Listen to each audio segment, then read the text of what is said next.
On guys, welcome back to the channel. Let's talk about Mullen. I got a couple of things for you today. I want to go over an interview that happened today with the DM, David, and there's some important highlights in there that I think are worth listening to if you are here for the long term, or maybe it'll have a positive impact on us quicker than we were thinking. So I want to just catch some clips from there. I'll condense it for you. It's like a 25-minute interview, but we can cut it down to about 4.5, 5 minutes in bits and pieces. So I think it's worth sticking around for.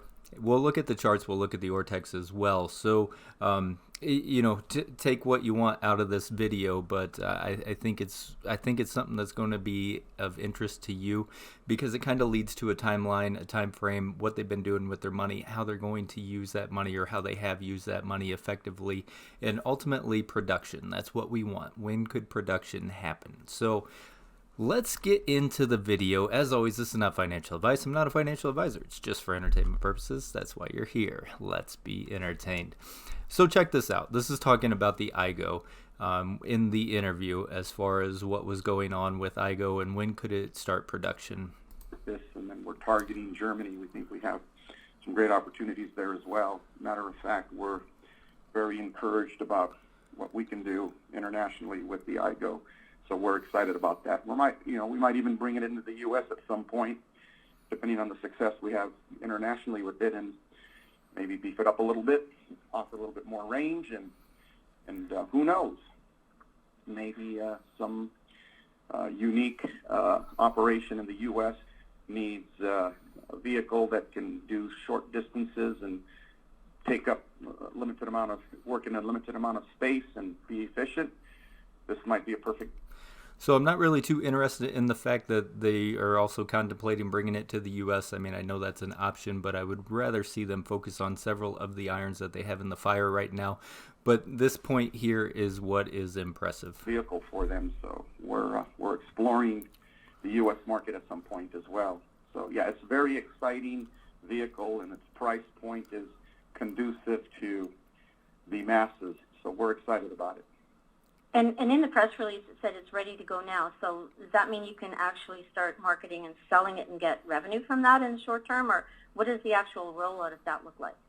Now, it's fully homologated for the EU. So that means it can be sold now. We're actually in the process, as I stated earlier, negotiating a deal with, it looks like the first deal is going to be out of Ireland, which will service Ireland and the UK. We think this is a great European vehicle, and who knows? Could be a great U.S. vehicle at some point. Again. So what David's saying is basically it could be a go right now. Like they have everything in place. They're working on the deal. They're willing to try to bring that all together so that production could happen as soon as, I guess, right now, which is pretty impressive. We want to see them start rolling those cars off the line. That is what we're looking for. They go in to talk about some of the acquisitions that they've made and how it's really reduced a lot of their projected costs that they were going to put into either expanding their production facilities that they had on hand, but how Elms really helped out with that. It's set up to basically accommodate a Hummer as far as the production line went and into the paintery.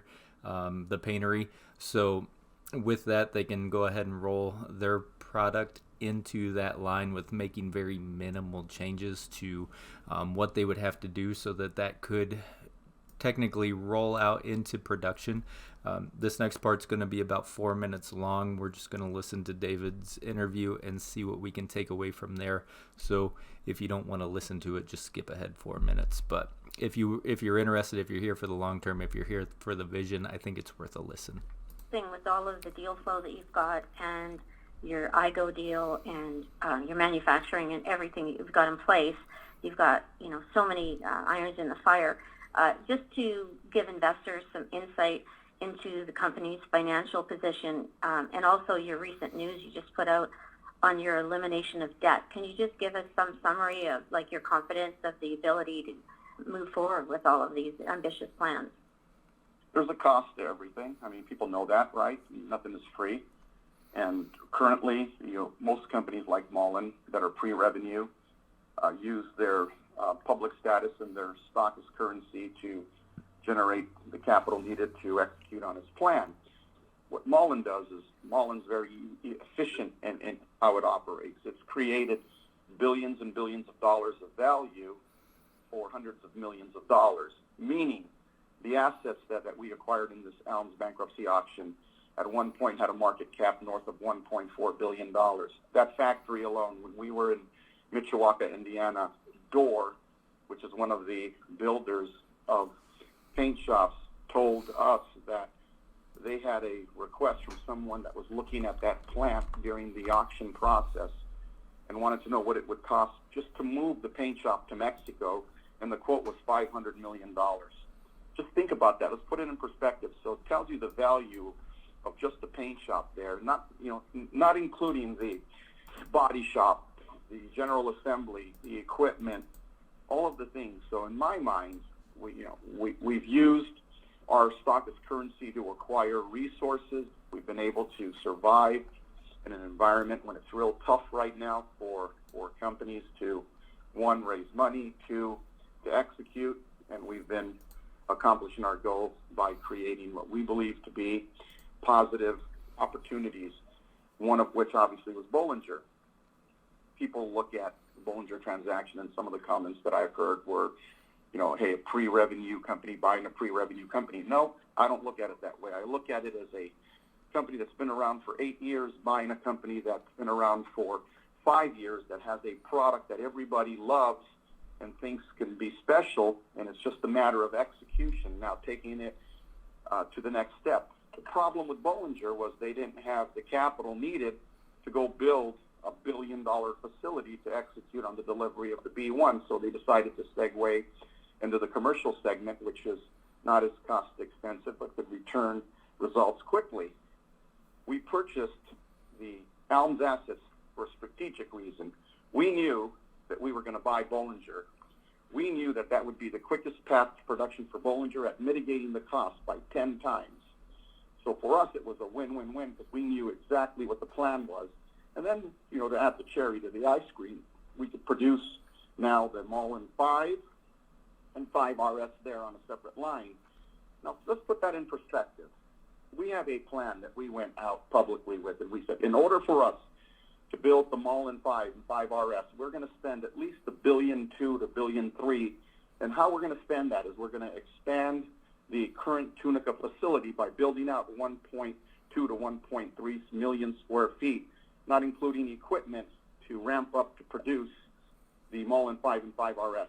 So now we've spent, less than that, $100 million for a factory that mitigates hundreds of millions of dollars of cost and saves years of time. I think that's a big win. So that's important, to be able to save that kind of money and also take that timeline and really consolidate it. We're not worrying about, construction time, getting it built out to be able to go into production. That's a very important point, that we could be closer to production than maybe people realize at this point. I think that's a very smart strategic move.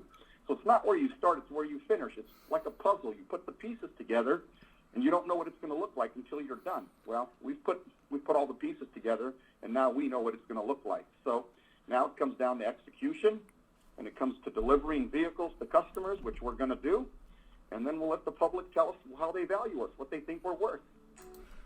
So that's where we're at, really, is he's saying the pieces are there, the puzzle's put together, we just got to get to production right now, and then we'll determine what it's worth from there. So that was the other thing with the market cap as well. I do think with the acquisitions and what they have on hand now, our market cap is severely undervalued. Now it's going to take that hive mind of people or investors to understand that, hey, Mullen actually has quite a bit of assets on hand, and they are getting to the point where they can actually start producing cars and getting to that element of being a profitable company. And so it's just a matter of time, in my opinion, that we get somewhere into a realistic market cap for Mullen. It'll take a little bit of time, I would assume. And like we said, if you were here for the trade, You missed the trade, man. That was the technicals. The technicals screamed out everything, and it is what it is. So now you might be an investor in Mullen. You're still green, so you're making your decisions if you're a technical trader.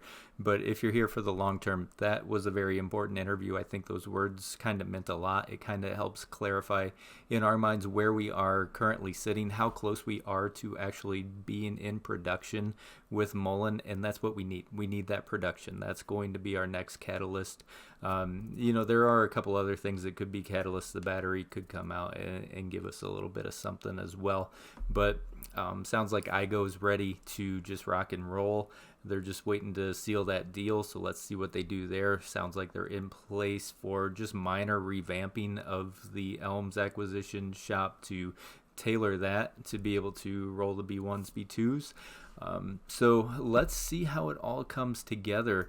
Enough of that. Let's look at the Ortex. The Ortex is looking like they could have possibly returned some shares at some point. I don't know. It's still, like I say, I want them to get out. I would love to see this be zero. But we're at 23.54% live short interest of the free float, 78.95 million live short interest. Cost to borrow 11.48. How are we looking on the charts?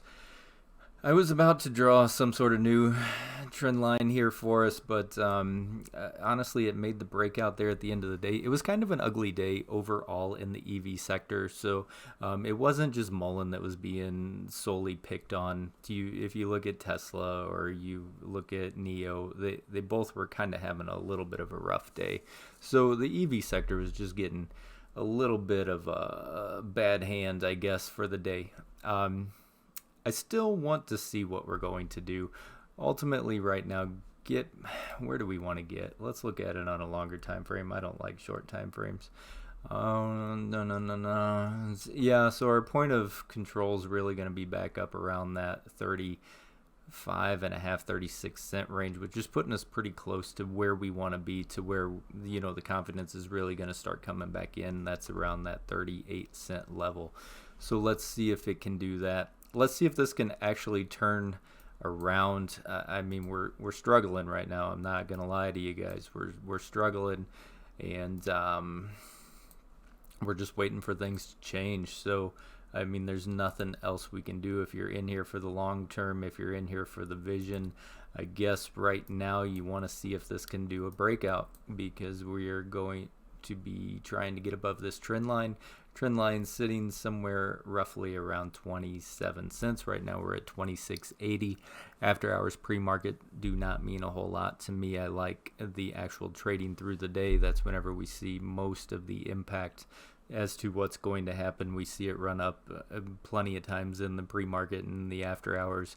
We kind of get a little bit of a run there, but then whenever the market opens is whenever it really tells us what's happening.